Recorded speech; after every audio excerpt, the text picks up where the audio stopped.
Hello and welcome to My Week in Baseball. I'm your host, Phil S. Truth Harrison. You're listening to Season 4, Episode 8.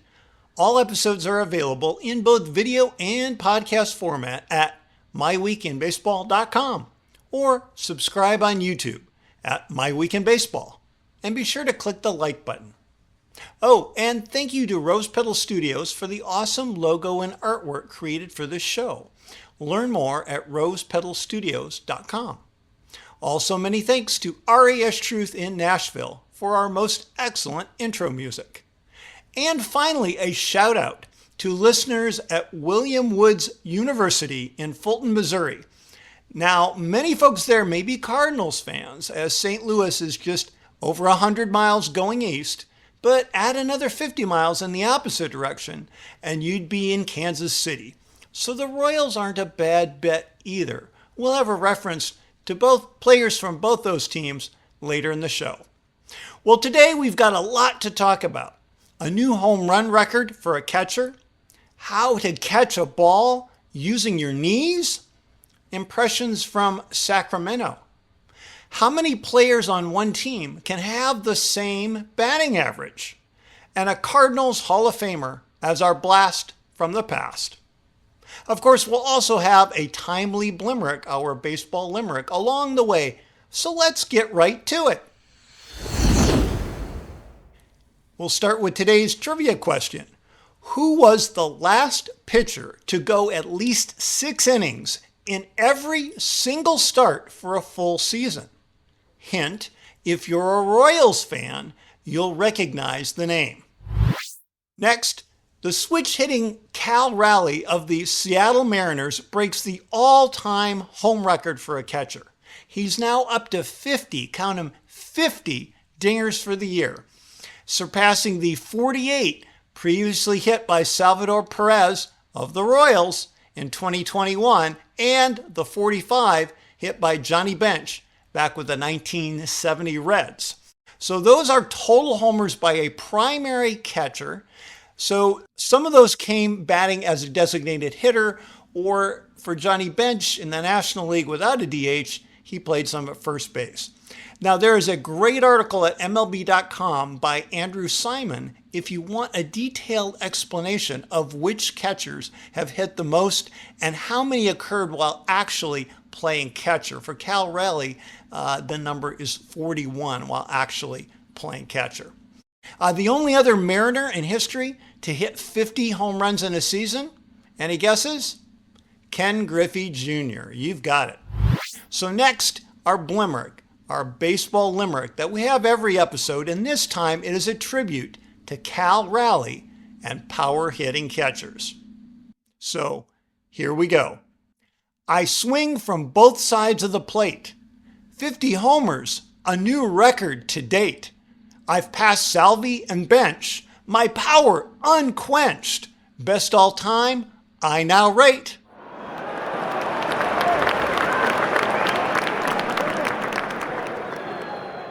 Next up, the Giants' Jung Hoo Lee, their center fielder, makes a catch back on August 17, and really, you've never seen anything like it. And I know, I try to feature great defensive plays, and they seem like they're all amazing. But honestly, this has never been done before. So let me set the stage for you. Yandy Diaz of the Tampa Bay Rays, they're playing in Oracle Park in San Francisco. Yandy Diaz hits a ball deep to right center. It's the kind of hit that looks like it could be a triple, maybe even it should be. And as Jung Hoo Lee slides towards the warning track near the 415 mark, the ball hits the heel of his glove. Actually, he's right-handed, so it hits the heel of this glove, and it dribbles down his left hand, falls onto his leg, and as he himself rolls over, the ball comes to rest between his knees. It never touches the ground. He squeezes his legs together, holding the ball between his knees, and is able to kind of bounce up on his feet. And he pulls the ball out, removes the ball, and holds it up to an astonished crowd as well as his teammates. It is really a terrific catch, And if you haven't seen that one yet, please look it up. There's a great write-up in the Athletics, the Wind-Up newsletter from August 18. The play actually happens on August 17, 2025. I'm sure if you look for Jung Hoo Lee catch, August 2025, you will find it. Next up, a visit to the Sacramento A's. Just the A's or the Athletics, because there's really no city name officially attached. Although I will tell you that I did see some t-shirts featuring the word Sacramento, and one of my favorites, which I almost got, is an SAC, the abbreviation for Sacramento, with the A designed as the Athletics A. It's pretty clever. Anyway, I'll tell you both about the ballpark and the game that I recently attended. So I went down actually to see the Detroit Tigers, and if you'll see the jersey I'm wearing or t-shirt as a Tigers t-shirt from winning the 2012 division championship. But there were many Tiger fans in Sacramento. I actually took both an A's hat and a Tigers hat because I really enjoy both teams. But let me tell you a little bit about the ballpark. As a AAA stadium, it's called Sutter Health Park, named after a nonprofit health system. It's both home to the River Cats, which are the AAA affiliate of the San Francisco Giants, and now also to the formerly Oakland Athletics, but of course now we know them simply as the Athletics. The stadium itself, because it is a AAA stadium, it's smaller and it's more intimate, which I kind of liked. It doesn't have all the levels. It's 380 feet to left center, where I saw 4 home runs hit during the game I attended, and just 403 to straightaway center. With the outfield lines being 325 and 330. Now, I actually thought 403 to center was a little short, but I looked up the average major league distance is 400, and the minimum requirement is 400. There are a few parks that are more. Colorado is 415, and the shortest one actually is below the official limit, 397 at Boston's Fenway Park, the straightaway center. So the dimensions of the field really, I think, are on the small side, but they aren't necessarily smaller than an average park. But the ball really carries there, especially in the evening. And in a future episode, I will talk more about park factors and how that comes to be.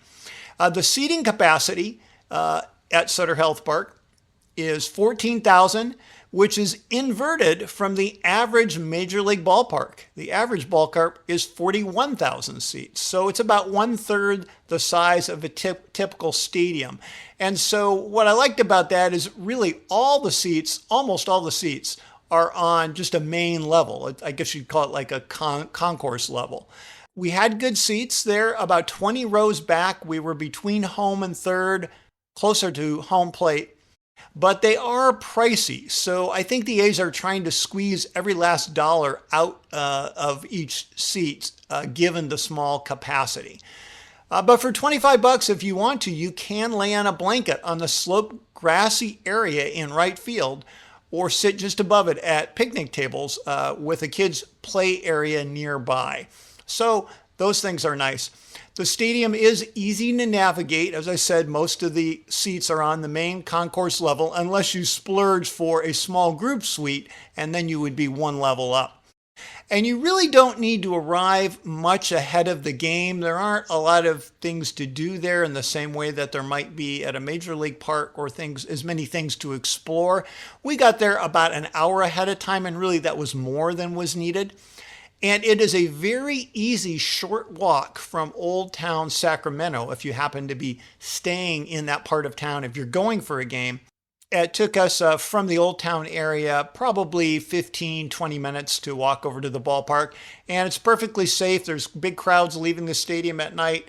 Easy to walk back as well. So you don't necessarily need an Uber, and you don't need to pay, I think it's $30 for reserved parking at the game, which you really don't need to do.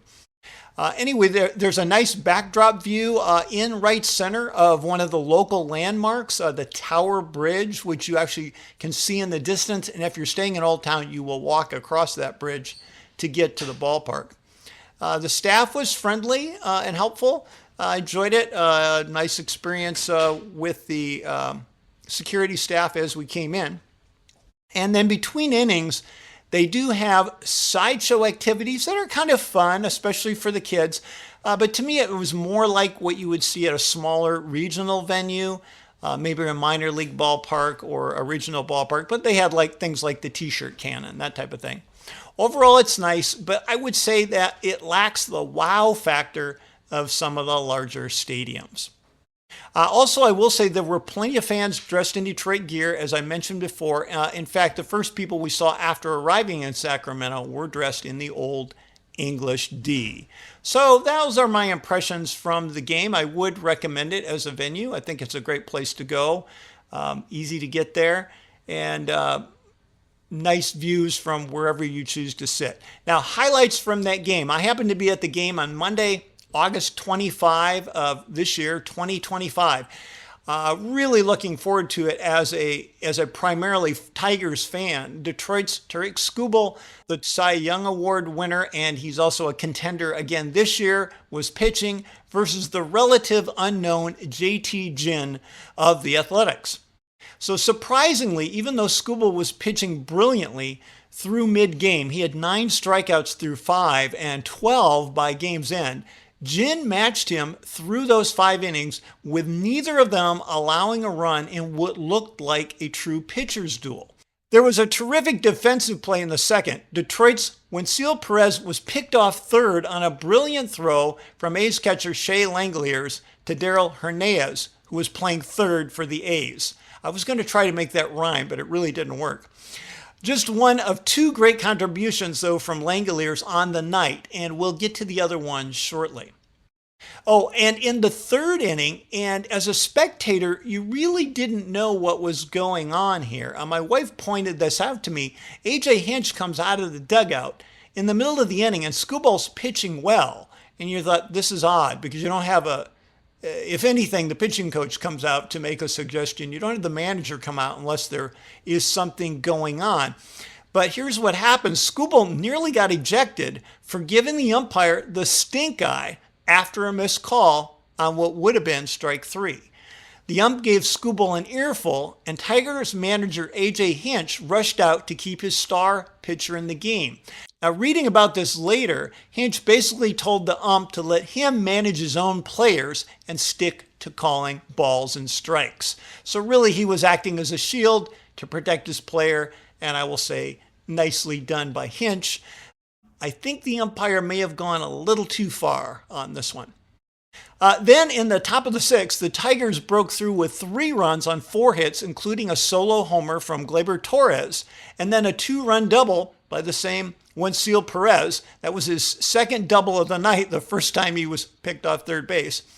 And the A's starting pitcher, Ginn, was out of the game after recording just a single out there in the top of the 6th. So 5 1/3 innings for Ginn. Then in the bottom of the 6th, the A's put up an unearned run after an error on Tigers shortstop McKinstry. He was acting as the cutoff man, and he threw wildly trying to nail J.J. Bleday, who had doubled, and he got hung up between second and third. It was a very odd base running thing because he went far too far past second base toward third, but not enough to actually try to get to third. So he really overruns the base.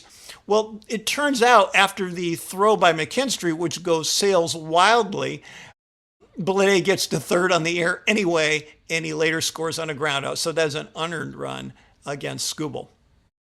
But it was really in the 7th inning that things turned around in the game. Coming into the 7th, the A's were down 3-1, and the Tigers had put up a 0 in their top half of the inning. Colby Thomas, the A's rookie center fielder, led off the bottom of the 7th with a solo shot off Skubal, again over that 380 mark in left center field, well over it. It wasn't just a cheap home run.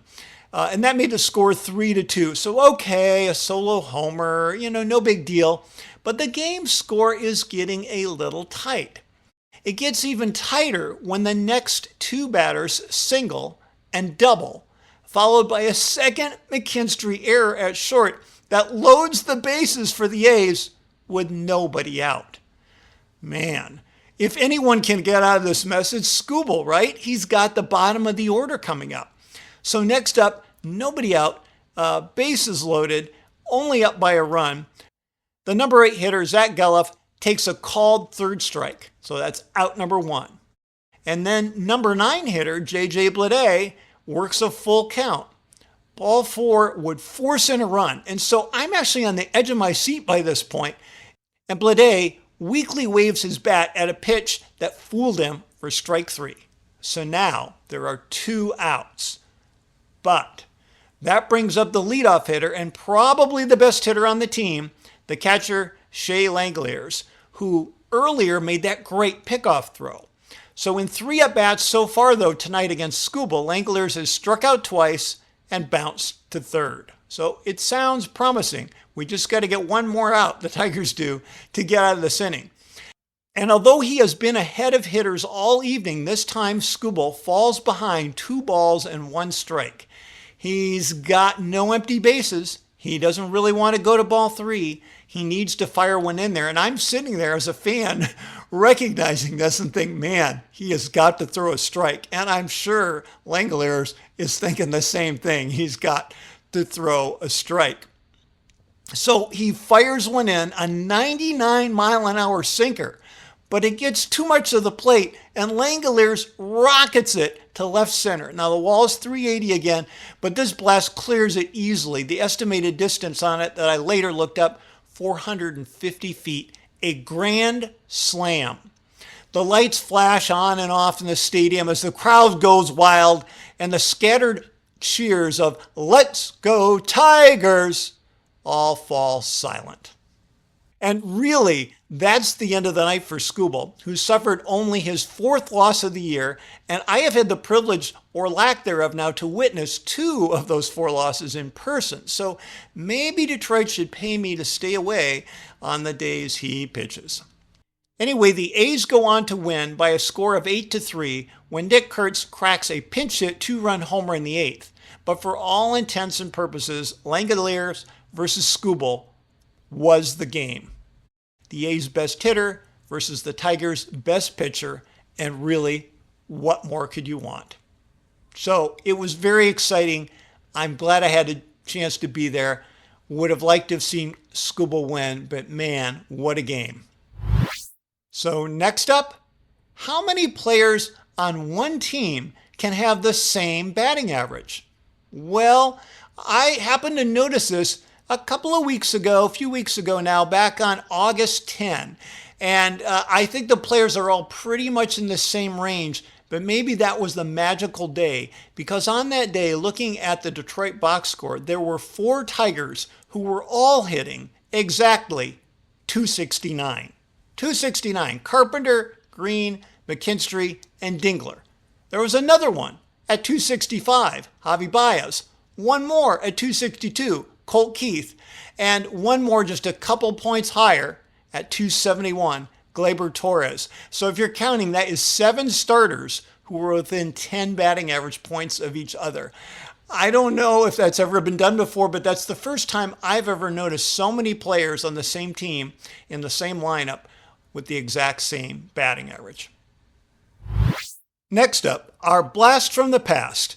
This week featuring Cardinals Hall-of-Famer Lou Brock.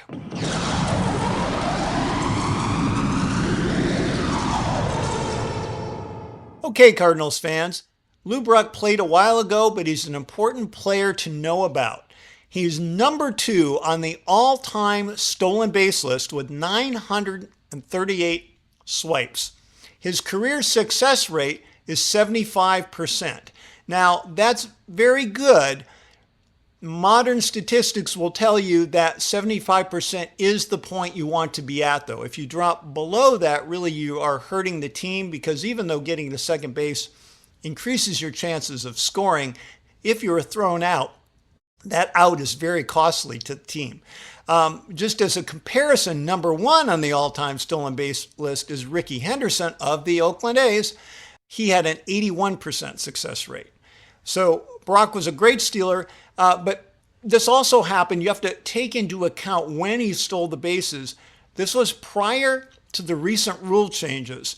So base stealing has got a bit easier in that the bases now are a little bit larger than they used to be, and the number of pickoff attempts is limited. So Brock played in the era before those changes had happened. And Cardinal fans will love that they were the winners in a trade with one of their arch rivals, the Cubs, that brought Brock to St. Louis. It was a 3-for-3 trade, but none of the players sent to Chicago were worth a darn during their years playing for the Cubbies. So St. Louis was by far the big winner in this deal. And that trade happened partway through Brock's third full season, his age 25 season, back in 1964. So a few highlights of Lou Brock's career. If you're into wins above replacement, his career WAR is just a little over 45, which is good. His OPS plus 109, so career 9% offensively above league average. But that does not take into account, that's on base percentage plus slugging percentage, right? That does not take into account stealing bases, and it does not take into account the effect that he would have had on the opposing team, which can be unnerving for the pitcher to try to concentrate throwing strikes when you know you have a player like that on base. Anyway, a few career highlights. By my count, Lou Brock is a 6-time All-Star, and although he never won the MVP, he did come in the top 10 in MVP voting 5 times by my count. His single best year may have been 1974, when he finished second in the MVP voting and led the league with 118 stolen bases, batted .306 with a .368 on base percentage and OPS plus of 110. So he was quite good that year. He also had 105 runs scored as the primary leadoff hitter for the Cardinals. Another season of note would have been his age 28 season, 1967, when he led the league in plate appearances, at-bats, and runs scored with 113. Again led the league in stolen bases with 52, although he was caught 18 times that year. But it's the one year that he hit more than 20 home runs. He hit 21 home runs that year, batted .299, .327 on base, but a slugging of .472, which on a quick glance appears to be his highest slugging percentage of his career. He also had 12 triples and 32 doubles. He did once lead the league in triples the following year in 1968 with 14 triples.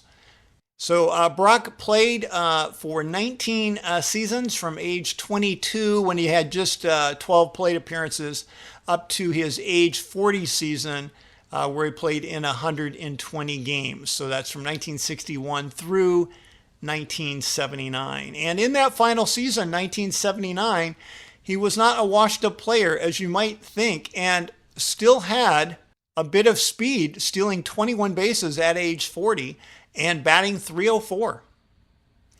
So there you have it, our blast from the past, Lou Brock of the St. Louis Cardinals. And finally, our trivia answer. I'll remind you of the question again. Who was the last pitcher to go at least 6 innings in every single start for a full season? If you're a Royals fan, you'll know the name, but that is a little bit of a misleading clue because although he did pitch 9 years for Kansas City, he accomplished this particular feat a few years later with a National League team. Do you know who it is? The answer, Zach Greinke. In 2015, in 32 starts, he had all 32 games, he went at least 6 innings, but he was playing for the Los Angeles Dodgers at that time.